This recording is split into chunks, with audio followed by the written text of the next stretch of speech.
Assalamualaikum warahmatullahi wabarakatuh. Shalom, Om Swastiastu, Namo Buddhaya, Salam Kebajikan.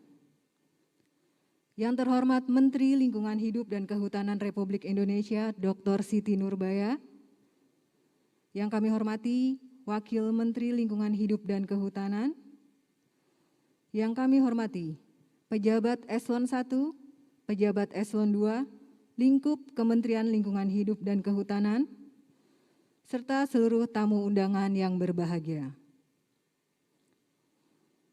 Selamat siang dan selamat datang pada acara sosialisasi Undang-Undang Nomor 11 Tahun 2020 tentang Cipta Kerja Bidang Lingkungan Hidup dan Kehutanan beserta peraturan perundangan turunannya. Mari bersama menyanyikan lagu Indonesia Raya. Hadirin dimohon berdiri.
Hadirin dimohon duduk kembali.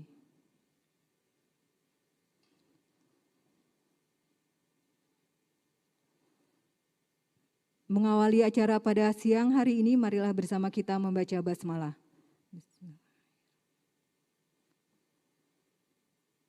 Selanjutnya, kami mohon kepada Menteri Lingkungan Hidup dan Kehutanan untuk memberikan pengantar sosialisasi Undang-Undang Cipta Kerja Bidang Lingkungan Hidup dan Kehutanan.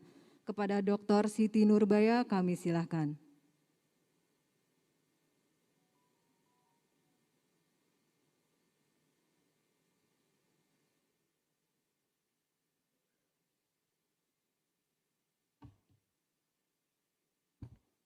Terima kasih. Bismillahirrahmanirrahim. Assalamualaikum warahmatullahi wabarakatuh. Shalom, Om Swastiastu. Yang saya hormati para pejabat, pimpinan, kemudian juga ada staf khusus, tenaga ahli menteri, penasehat senior menteri, dan para pejabat eselon 1 dan 2, Pak Wamen juga mungkin ada di virtual, semua yang hadir secara langsung maupun secara virtual, dengan mengucapkan puji syukur kepada Tuhan, hari ini kita bisa bersama-sama, dan saya memang meminta kepada Pak Sekjen dan tim yang dipimpin oleh Pak Sekjen, Bu Irjen, dan Pak Dirjen PKTL di dalam tim kerja untuk mulai melakukan serangkaian kegiatan sosialisasi Undang-Undang Cipta Kerja. Di tengah-tengah situasi yang masih cukup memprihatinkan soal COVID, saya bersyukur dan berterima kasih kawan-kawan yang hadir maupun diantaranya yang mengikuti secara virtual masih dalam keadaan sehat. Sementara beberapa kawan kita masih ada yang kena musibah terpapar. Saya mengikuti terus perkembangan itu berdasarkan laporan dari para dirjen dan tentu saja Pak Sekjen sebagai ketua tim COVID. Saya minta tolong kita semua untuk jaga diri, menjaga stamina masing-masing, jaga protokol kesehatan karena tugas-tugas kita tetap banyak. Tugas-tugas kita semakin berat dan semakin strategis.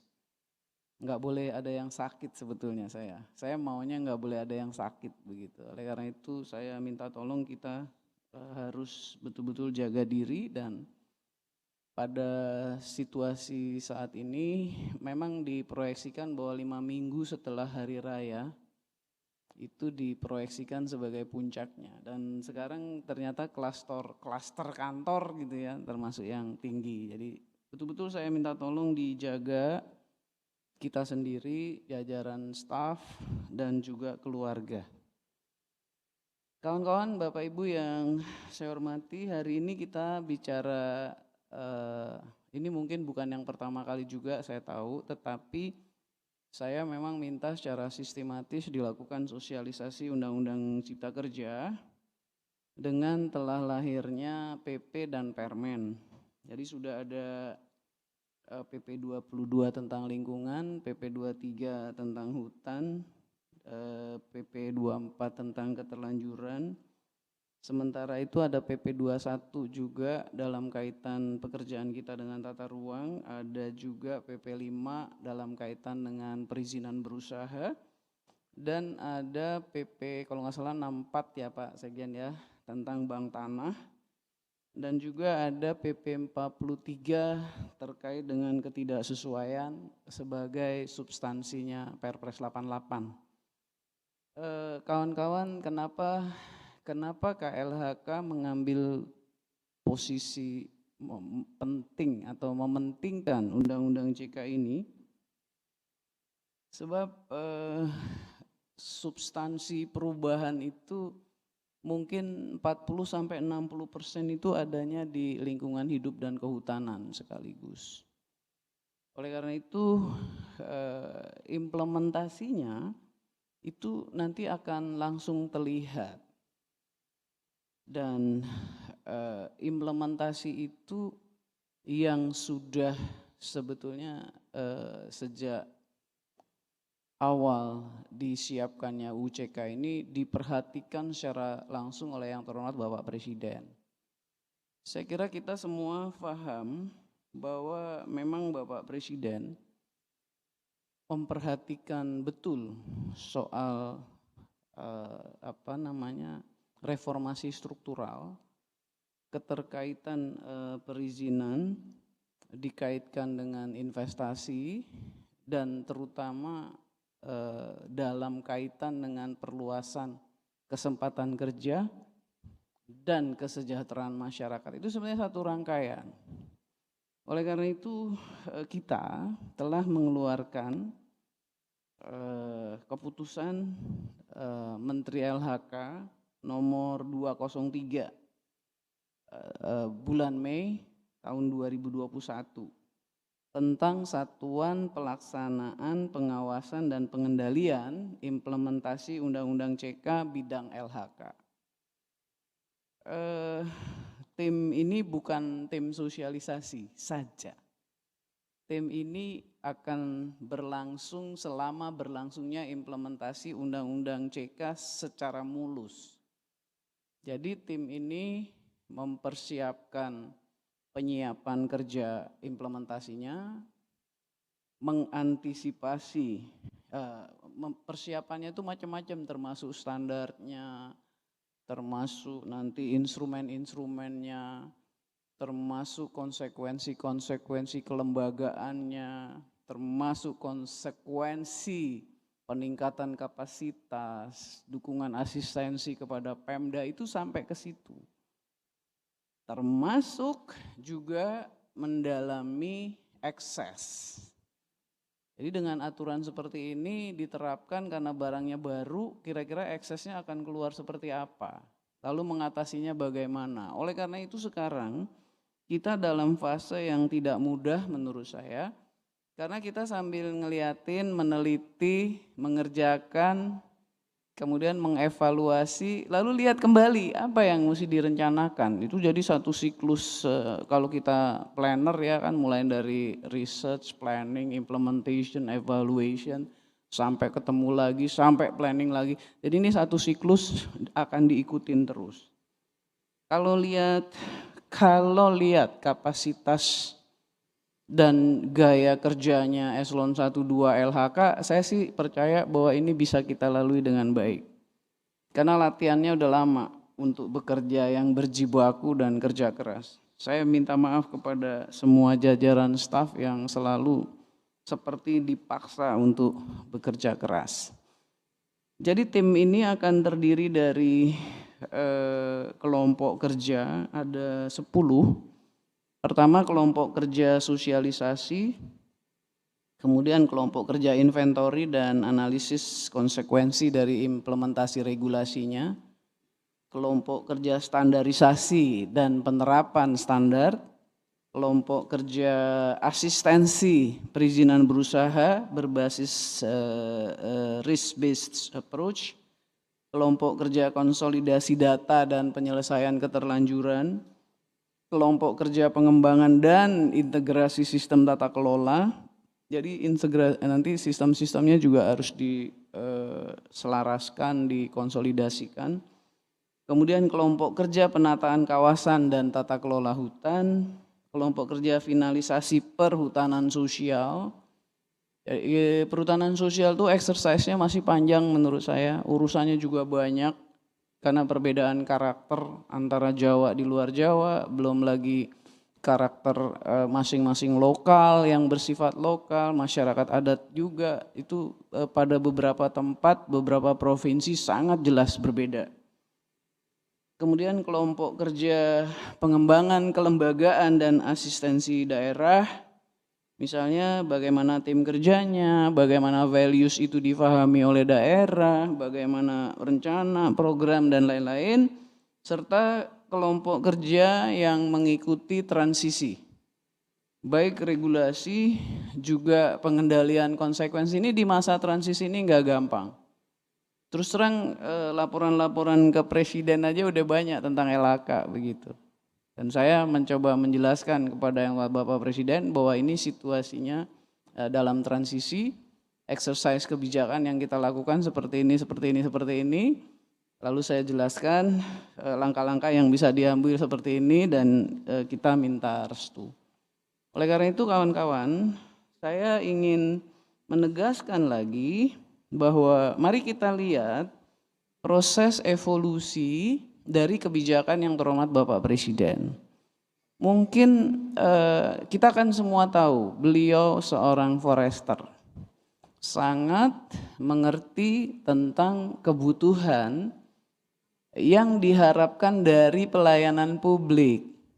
Jadi dia mengalami secara langsung apa-apa yang beliau hadapi, yang beliau terima dari interaksinya dengan kita-kita yang pegawai negeri, yang pejabat pemerintah, dan beliau juga mengalami secara langsung kemudahan berusaha di negara lain. Kalau di kita misalnya 200 meja lebih yang dilewatin, beliau pengalamannya di Dubai itu hanya 2 jam di satu tempat dan sudah bisa berusaha. Gitu. Tentu saja ada perbandingan-perbandingan. Oleh karena itu coba diingat-ingat ya. Kalau kita lihat sebetulnya dari tahun 2015 pada saat awal beliau memerintah di periode pertama itu udah kelihatan. Saya kira kita masih ingat ketika BKPM menjadi PTSP. Apa istilahnya, perizinan terpadu satu pintu. Terus kita setengah mati cari-cari artikulasinya, cari-cari jalan sehingga keluarlah yang namanya keputusan menteri untuk memberikan delegasi perizinan kepada kepala BKPM atas nama menteri. Ingat nggak? Ini pasti Dirjen, apalagi Pak Sekjen pasti tahu banget. Kita cari-cari jalan. Karena apa? Karena kita tahu original intentionnya, maksud baiknya adalah mempermudah dan sambil sebetulnya kalau saya waktu itu merasa mendidik birokrasi juga begitu. Ya. Kemudian kalau kita lihat lagi berkembang pada tahun 2017 masuk ke 2018 yang disebut PP 24 OSS. Waktu itu terjadi tidak mudah juga karena dari BKPM ada geser-geser ke Kemenko Perekonomian gitu ya Pak Sekjen. Dan akhirnya ada yang mix up, ada yang masuk OSS, ada yang kagak masuk OSS dan sebagainya, dan itu terus diikuti oleh yang terhormat Bapak Presiden, terus disempurnakan. Sampai akhirnya keluarlah model yang sekarang, yaitu UU CK dengan 79 undang-undang. Dilihat pada bagian-bagian mana yang menyentuh langsung pada perluasan kesempatan kerja. Kalau menurut saya sih investasinya itu instrumen aja. Sasarannya adalah perluasan kesempatan kerja untuk ekonomi masyarakat. Itu sebetulnya. Oleh karena itu saya melihat betul ada intention yang sangat mulia di situ. Oleh karena itu juga pada tahap awal penyiapan RUU CK itu saya berusaha betul memahami begitu. Dan saya mengajak beberapa eselon 1 untuk bisa diajak diskusi oleh timnya Kemenko Perekonomian. Dengan catatan saya mengatakan harus dijaga hal-hal yang paling prinsip dan minimum requirement-nya lingkungan dan kehutanan itu yang paling harus dijaga. Jadi kalau yang lain-lain bisa diartikulasikan, ya diartikulasikan saja. Apalagi kalau maksudnya adalah prosedur dan terus terang diadresnya kepada birokrasi. Kawan-kawan kan mungkin merasakan sama lah, saya juga lebih dari 34 tahun juga di birokrat. Itu selalu berbagai kesulitan, berbagai hal, itu kan ditujukannya kepada birokrat. Betul gak? Pak Helmi, benar gak Pak Helmi? Benar gak Pak Erik? Benar ya, selalu ini sih birokrasinya kayak gini bikin susah apa segala macam sampai sekarang pun itu pun masih diadres gitu ya. Dan kawan-kawan kalau ingat ya, ujian kepada birokrasi menurut saya belum selesai dan sekarang mulai lagi ujian itu dengan situasi yang baru dengan instrumen yang baru, yaitu ketika Undang-Undang CK diundangkan oleh Presiden tanggal 2 November, kemudian keluar PPPP pada tanggal 2 Februari 2021, dan kita selesaikan permen-permen per 2 April 2021. Dan enggak selesai, orang habis itu kan mesti dilaksanakan. Dan itu perjuangan baru, tanda kutip, peperangan baru yang harus kita hadapi dan harus kita persiapkan dengan sebaik-baiknya. Dan saya percaya jajaran eselon 1 dan 2 KLHK dibantu, diawasi, diarahkan oleh menteri dan wamen itu sudah cukup baik dan menurut saya bisa berjalan dengan baik. Kita udah punya Permen 3 dari turunan PP 5. Kita juga punya Permen 4, 56 tentang AMDAL, kemudian baku mutu gitu ya, pencemaran. AMDAL 4, 5 pencemaran, 6 baku mutu dari turunan PP 22. Kita punya Permen 789 dari turunan PP 23 yaitu tentang planologi, tata kehutanan, tata hutan dan tata kelola dari PP 23 dan perhutanan sosial. untuk penguatannya, dan juga dari di PP 22 ini yang menurut saya tidak gampang dan kedepannya juga tidak mudah ya, tantangannya juga cukup berat, yaitu terkait dengan tata kelola dan standar-standar. Misalnya kita masih akan menetapkan lagi permen-permen yang merupakan pendukung. Jadi permen-permen yang tadi sudah keluar itu adalah permen-permen yang minimum requirement bahwa perizinan bisa dijalankan. Tapi masih ada permen yang mesti kita selesaikan, misalnya tentang pensertifikatan SDM, misalnya lagi tentang kompetensi, misalnya lagi tentang lembaga untuk asistensi daerah, lembaga untuk uji kelayakan dan sebagainya dan sebagainya.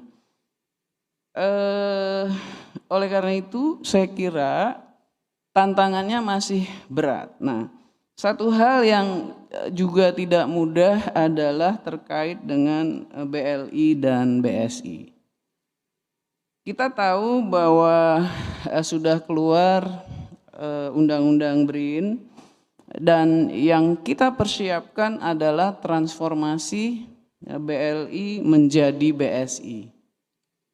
Apa yang ingin saya tekankan di sini prinsipnya bahwa BSI itu bukan BLI lagi, tetapi BSI itu merupakan kelembagaan yang kita buat untuk semacam menjaga, kemudian dalam implementasinya juga mengawasi untuk standar. Jadi kalau lembaga lingkungan hidup dan kehutanan ini sebagai satu-satunya lembaga sipil yang punya Direktorat Jenderal Penegakan Hukum, maka kita mengatur bagaimana caranya pengawasan dan law enforcement itu menurut strata pengawasannya. Karena kalau kita kerja itu kan ada yang namanya turbin was ya, pengaturan, pembinaan, pengawasan. Itu ada wilayah-wilayah overlap areanya. Mengatur itu ada membinanya juga, membina ada mengawasinya juga begitu ya. Oleh karena itu inilah sebabnya saya melihat bahwa Undang-Undang CK itu sekaligus menjadi bagian penting dari reformasi struktural, terutama di KLHK ini. Saya sih berharap 1-2 tahun ini udah kelihatan hasilnya dan akan makin bagus lah KLHK itu. Jadi misalnya begini, kalau pengaturannya tadi udah ada, yang nyusun juga Direktorat Jenderal, kemudian pembinaannya juga oleh Direktorat Jenderal yang memberi izinnya. Terus pengawasannya terhadap standar yang ditetapkan itu BSI turun tangan. Dan ketika dia tidak sesuai dengan standar misalnya, itu ada instrumennya untuk menjelaskan, kamu nggak sesuai standar loh, harusnya begini, kemudian ada instrumennya lagi. Nah, ketika dia secara prinsip harus berkaitan dengan penegakan hukum, maka itu masuknya ke Gakum. Nah, jadi nggak akan ada lagi di antara eselon 1 berpikir ini kok Gakum ikut-ikut ke Direktorat Jenderal saya ya gitu. Nggak akan ada lagi yang seperti itu, ya.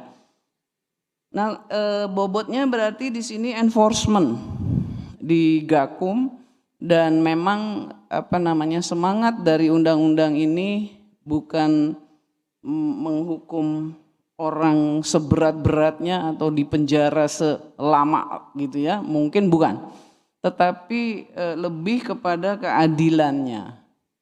Saya sebetulnya ingin ngajak kawan-kawan di KLHK kalau bilang hukumlah yang seadil-adilnya, bukan yang seberat-beratnya, karena beda ya berat sama adil ya. Jadi mari kita bawa kepada keadilannya begitu ya. Dengan demikian maka di BLI nanti itu bisa kita lihat kalau sekarang berarti posisinya ada peneliti rekayasa dan murni, ada peneliti yang terkait dengan kebijakan, policy advice. Nah, pada konteks ini BSI kita, saya akan dalami minggu depan karena kita sudah harus menyelesaikan peraturan tentang organisasi kita sehingga proses reorganisasi sudah bisa selesai cepat. Sehingga nanti peneliti-peneliti yang melekat kepada policy advice itu bisa tetap ada di situ. Sedangkan peneliti-peneliti yang bersifat rekayasa atau scientific murni kalau akan ke BRIN, kalau akan stay dengan fokus atau pokok terkait dengan KLHK itu bisa melapor dan bisa di SK-kan khusus. Saya akan coba diskusikan ini dengan Kepala BRIN terus terang. Ya, jadi dengan demikian nanti bisa juga misalnya ada orang lain yang masuk dan BKO kepada KLHK, kepada BSI-nya kita. Begitu ya, kira-kira nanti posisinya kurang lebih seperti itu dan kami masih akan terus berunding dengan Kepala BRIN karena kebetulan beberapa minggu lalu sudah disiapkan rencana kerja bersama-sama tetapi belum berhasil. Nah, bagian akhir saya ingin menegaskan tentang implementasi UCK sosialisasi dan implementasi ini Pak Sekjen dan ini pimpinan-pimpinannya ya, ada Bu Irjen, Pak Sekjen dan pengurus harian dan ketua-ketua Pokja.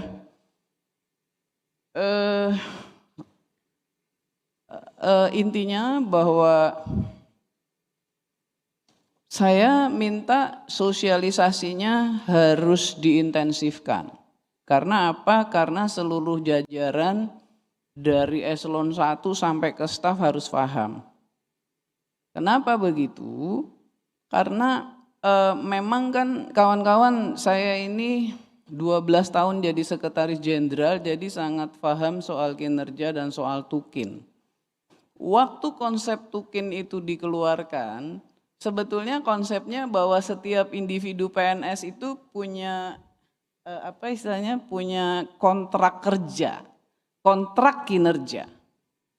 Nah, dengan situasi sekarang di mana jabatan struktural dilepaskan atau dikurangi Pak Sekjen ya, dikurangi sangat banyak, malah di beberapa tempat tertentu nggak ada lagi kecuali misalnya eselon 2-nya, maka sebetulnya kita akan mengawali atau merintis buat diri sendiri kontrak kinerja. Gitu. Jadi menurut saya tidak terlalu jadi masalah bahwa struktural menjadi fungsional. Karena yang terhormat Bapak Presiden maupun Menteri Keuangan maupun Menpan yang saya tangkap mengatakan bahwa take home pay-nya nggak akan berubah. Jadi tidak akan mempengaruhi uang yang diterima oleh PNS itu, walaupun dia berubah dari struktural ke fungsional. Tapi tentu tentang ini nanti didalami lagi Pak Sekjen ya, ketika kita menyelesaikan tentang organisasinya. Oleh karena itu konteksnya adalah mari seluruh pegawai KLHK memahami UUCK ini, memahami PPPP-nya, memahami permennya, dan memahami tugasnya. Ya, dan menurut saya ini sebuah kemajuan yang dibalut dalam reformasi struktural. Ini sebetulnya yang disebut reformasi itu. Ya, nah setelah sosialisasi sore ini Pak Sekjen, saya minta besok sosialisasi kepada semua UPT, paling tidak tingkat pimpinannya. Dan saya minta Direktur Jenderal dan para direktur di Direktorat Jenderal yang punya UPT, yang punya perizinan itu harus ada. Nggak boleh bosen, nggak boleh bete, nggak boleh muntah bolak-balik dengar lagi materi yang sama. Karena proses internalisasi itu akan berlangsung di diri kita. Kalau kita bete, kalau kita capek, barangkali Pak Sekjen tuh udah mati berdiri berkali-kali waktu bahas di DPR. Atau saya kali udah, wah sama juga, udah kacaunya gitu. Tapi nggak boleh, karena kita sedang melakukan internalisasi. Setelah itu, setelah besok saya minta minggu depan, semua eselon 1 melakukan, eselon 1 bersama eselon 2-nya ya, melakukan sosialisasi kepada seluruh jajaran staf di segmen eselon 1-nya. Jadi misalnya di Inspektorat Jenderal berapa personilnya? Ada nggak 400 orang? Nggak ada. Berapa? 300? Ya, yang paling banyak pasti di Biro Umum. Walaupun service staff di kita ini kan, kita kan birokrasi tahu ya, ada fungsi staff, ada fungsi lini, ada service line, ada service function, ada line function. Tapi semua harus tahu. Yang paling banyak pasti Sekretariat Jenderal, mungkin berapa ribu begitu ya. Setelah itu planologi. Saya minta semua elemennya itu ini sampai ke staf-stafnya, sampai ke jajaran stafnya itu harus diinformasikan. Dan saya minta akhir minggu depan harus sudah selesai. Kan gampang kan? Gampang nggak? Siapa nih yang mesti saya tanya nih? Pak Yazid ada? Pak Yazid gampang nggak? Bisa kan Mas Ari? Mas Herban? Bisa kan? Bisa lah, orang cuman bolak-balik itu aja kok bahan-bahannya. Tinggal paling nanti jangan lupa merespon apabila ada pertanyaan-pertanyaan prakteknya gimana gitu. Ntar kalau terjadi ini gimana jawabnya, kalau terjadi itu bagaimana. Oleh karena itu nanti di bagian sosialisasi dan respon serta konsekuensi, jadi kalau nggak salah Mas Nunu ya sama Bu Rosi ya yang di bagian responsi ya. Dan konsekuensi yang terakhir itu ya, yang kelompok 10. Jadi nanti kelompok 1 sama 10 kalau perlu bikin call center. Kan udah pengalaman tuh Pak Wiratno bikin call center, udah pengalaman. Jadi sebetulnya banyak hal yang kita sudah lakukan, tinggal disistematiskan. Betul nggak Mas Inong? Ya gitu ya, jadi pada dasarnya kita bisa lakukan. Bukan untuk siapa-siapa loh, untuk Indonesia. Kalau untuk siapa-siapa itu bisa datang dan pergi, tapi kalau untuk Indonesia itu akan selama-lamanya.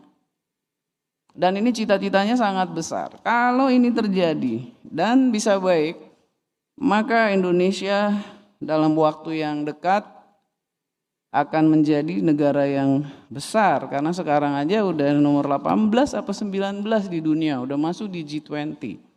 Jangan-jangan nanti masuk di G7. Ya.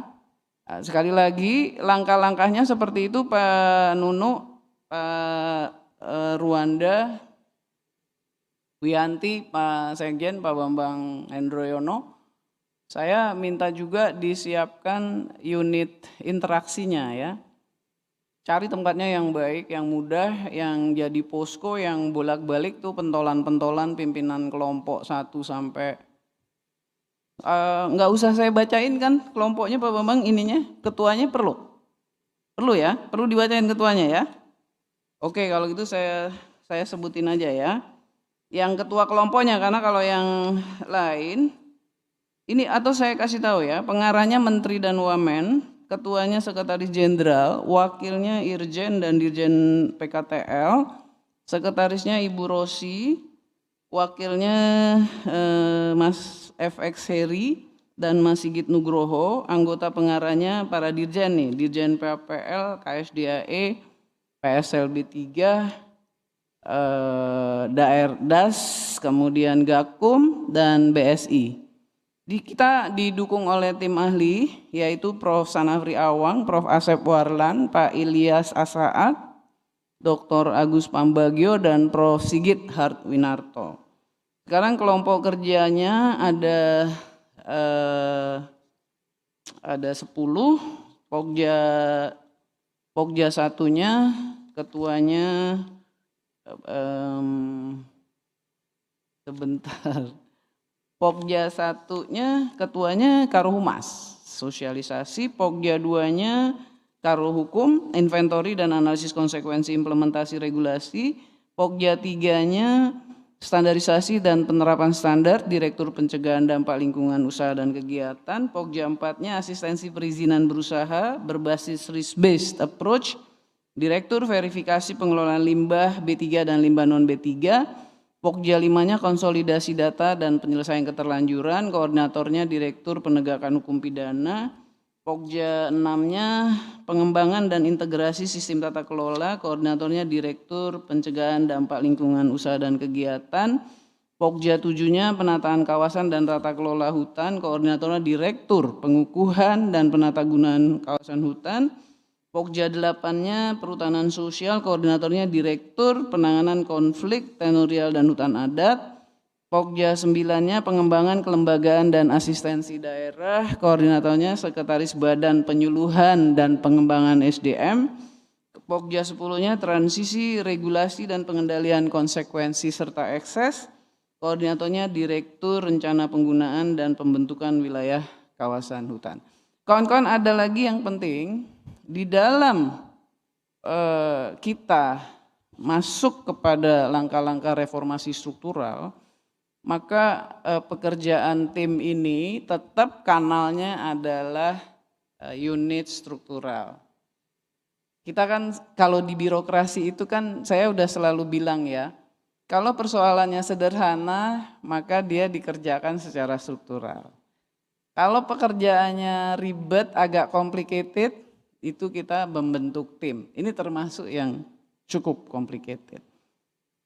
Tetapi tetap penyelesaian akhirnya adalah pada Direktorat Jenderal dan menjadi tanggung jawab dirjennya masing-masing. Jadi nggak ada karena dia ketua tim, terus saya yang berkuasa, itu nggak ada. Itu soal mekanisme aja.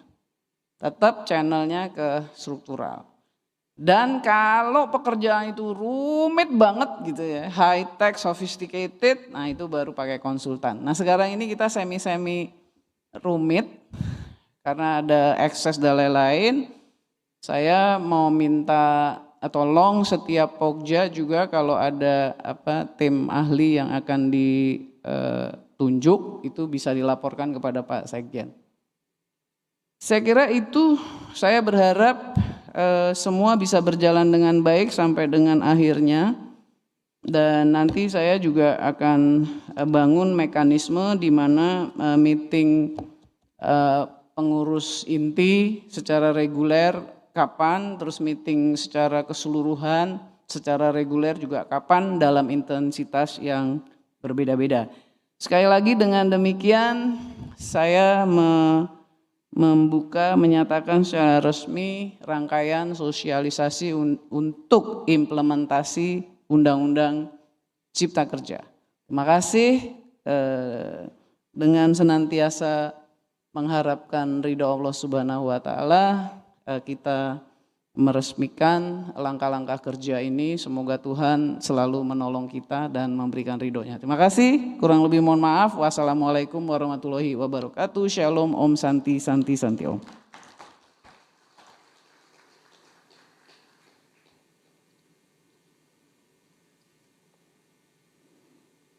Terima kasih atas pengantar yang telah diberikan oleh Menteri Lingkungan Hidup dan Kehutanan, Dr. Siti Nurbaya.